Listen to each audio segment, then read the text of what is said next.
The headlines. First direct flight from Kuwait lands on Mangalorean soil. Culprits of Hampankatta robbery caught. And mixed reactions to the state budget in the city.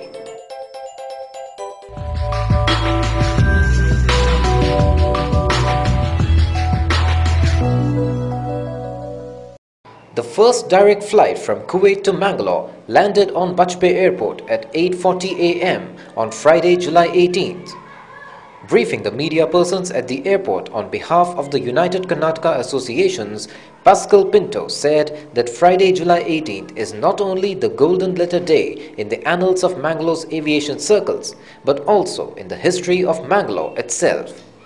He thanked the people who relentlessly strived to make this dream a reality. ಕುವೈಟಿಂದ ಬಂದ ಅಂತಾರಾಷ್ಟ್ರೀಯ ವಿಮಾನ ಇದು ಒಂದು ಸುವರ್ಣ ಅಕ್ಷರಗಳಲ್ಲಿ ಬರೆಯುವಂಥ ದಿವಸ. ನಾನು ಕೆಲಸ ಮಾಡುವ ಊರಿನಲ್ಲಿ ಕುವೈಟ್ನಲ್ಲಿ ನನ್ನ ಸಹೋದರರು ಯುನೈಟೆಡ್ ಅಸೋಸಿಯೇಷನ್ ಆಫ್ ಕರ್ನಾಟಕದ 14 ಅಸೋಸಿಯೇಷನ್ಗಳಿವೆ. ಅವುಗಳ ಸದಸ್ಯರೆಲ್ಲರೂ ಮತ್ತು ಸ್ಪೆಷಲಿ ಆರ್ಚಿ ಮ್ಯಾನೇಜರ್ಸ್ ಇವರೆಲ್ಲ ನನಗೆ ಸಹಾಯ ಮಾಡಿದರು. ಅದೇ ವೇಳೆಯಲ್ಲಿ ದುಬೈಯಿಂದಲೂ ಕೂಡ ಪ್ರೆಷರ್ ಆಯಿತು. ಆ ಟೈಮ್ನಲ್ಲಿ ಶ್ರೀಮಾನ್ ರಾಜೇಶ್ ರಿಕೋರ್ ಅವರು ನಮಗೆ ಹೇಗೆ ಹೋಗಬೇಕು, ಯಾರನ್ನು ಭೇಟಿ ಮಾಡಬೇಕು, ಏನೆಲ್ಲ ಹಾದಿಗಳಿವೆ, ಏನೆಲ್ಲ ಲೂಪೋಲ್ಗಳಿವೆ ಅದನ್ನೆಲ್ಲ ಕಲಿಸಿಕೊಟ್ಟವರು ಮಿಸ್ಟರ್ ರಾಜೇಶ್ ರಿಕೋರ್. ಅವರನ್ನು ಮರೆಯಲಾಗದು. ಈ ಎಲ್ಲ ಕೆಲಸಗಳಲ್ಲಿ ಕೂಡ ಪ್ರತಿಯೊಬ್ಬ ಅಳಿಲ ಸೇವೆಯನ್ನು ನಮಗೆ ಕೊಟ್ಟಿದ್ದಾರೆ. Archibald Meneses, too, in his address, thanked the media and all those involved in bringing about direct flight to Mangalore, reminding the gathering that earlier it used to take 18 hours to reach Mangalore from Kuwait. He exclaimed that henceforth people can have their dinner in Kuwait and can be here in Mangalore for the breakfast. Just now is that most of the people have travelled or they booked their tickets. So what has happened in the middle of the July, the flight started. Many of the people cannot cancel their flights and they will incur huge losses. I think really the flights will pick up probably from October onwards, and I'm sure you will give us daily flights. We have definitely confidence in this. Mangalore Airport Director M.R. Vasudeva in his address said that the new terminal building and the new runway that the airport got in the year 2006 have been the main reasons why the airport has seen so many developments of late. He added that although the Mangalore airport has achieved a lot in the last couple of years with regard to international flights, infrastructure development, increase in revenue, etc., it has yet to travel a great deal in order to be recognized as one of the premier airports of the country. Long ಹೇಗೋ ಅಂತ ನಮ್ದೆಲ್ಲರದು ಆಸೆ ಇತ್ತು. ಇದಾಗೋದಕ್ಕೆ ಮುಖ್ಯವಾದ ತೊಂದರೆ ಇದ್ದಿದ್ದು ಇಲ್ಲಿ runway ಇರಲಿಲ್ಲ, terminal building ಇರಲಿಲ್ಲ, ಯಾವುದೇ ಇನ್ಫ್ರಾಸ್ಟ್ರಕ್ಚರು 1998ನಲ್ಲಿ ಇರಲಿಲ್ಲ.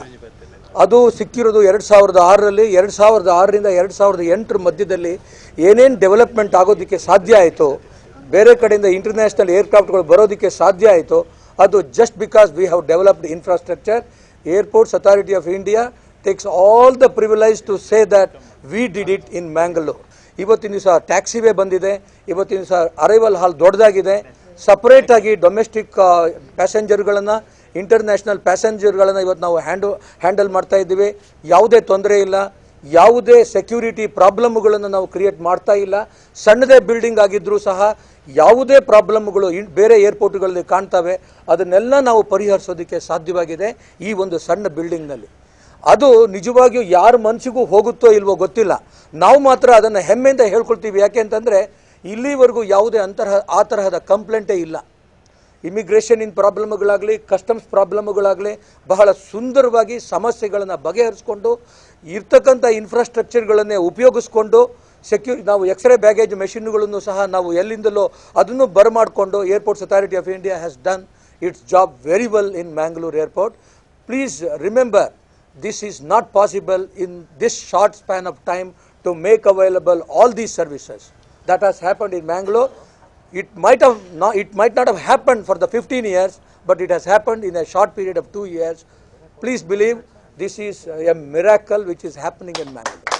Air India Express Mangalore Operations Manager Challam Prasad, Congress leader Tejomaya, Indian Airlines Manager Nagesh Shetty, Air India Express Commercial Manager Ratan Bali were present at the press conference. The Dakshina Kannada SP Satish Kumar, while addressing the media persons at Mangalore, revealed that 4 persons who robbed off a Rajasthan-based gold merchant of gold ornaments worth Rs 20 lakh have been arrested by the DCIB police team headed by TB Rajanna.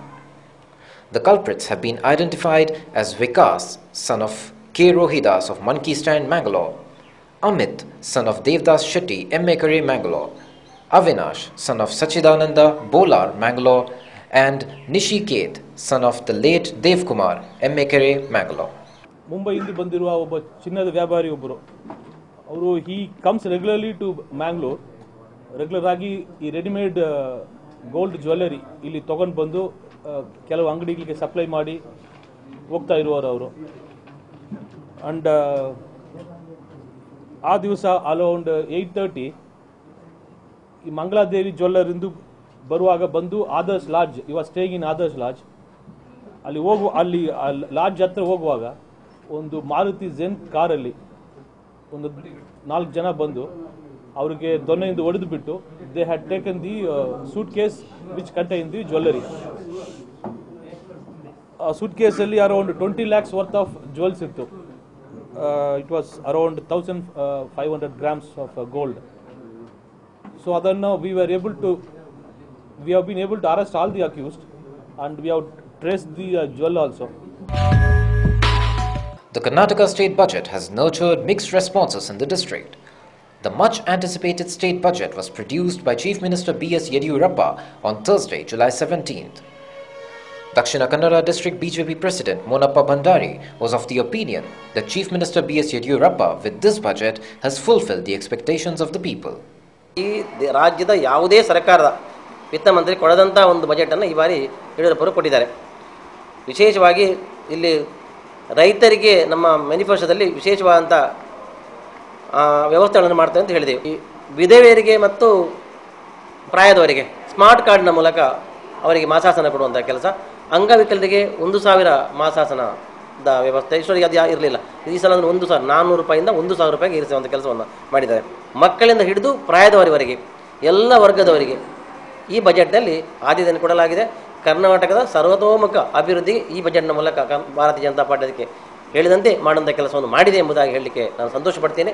BJP Corporator Shankar Bhatt termed the budget as a historic one with greater importance given to farmers and educational sector.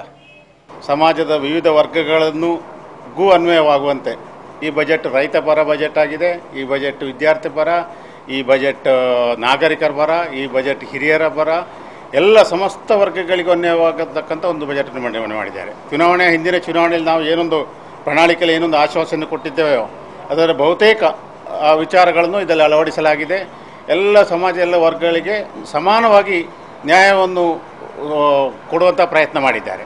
District Congress spokesperson M.G. Hegde expressed his disappointment at the budget, stating that fishermen's needs have been neglected. He added that the budget has not considered chikungunya victims sufficiently either. ನಮ್ಮ ರಾಜ್ಯದ ಒಟ್ಟು ಅಭಿವೃದ್ಧಿಗೆ ಪೂರಕವಾದಂಥ ಯಾವುದೇ ನಿರ್ದಿಷ್ಟ ನಿರಂತರ ಯೋಜನೆಗಳಿಗೆ ಸಹಕಾರಿಯಾದಂಥ ಯಾವುದೇ ಒಂದು ವ್ಯವಸ್ಥೆಯನ್ನು ಆ ಬಜೆಟಿನಲ್ಲಿ ಮಾಡಿಲ್ಲ ಅಂತ ನಾವು ಸ್ಪಷ್ಟವಾಗಿ ಹೇಳಲಿಕ್ಕೆ ಇಚ್ಛೆಪಡ್ತೇವೆ.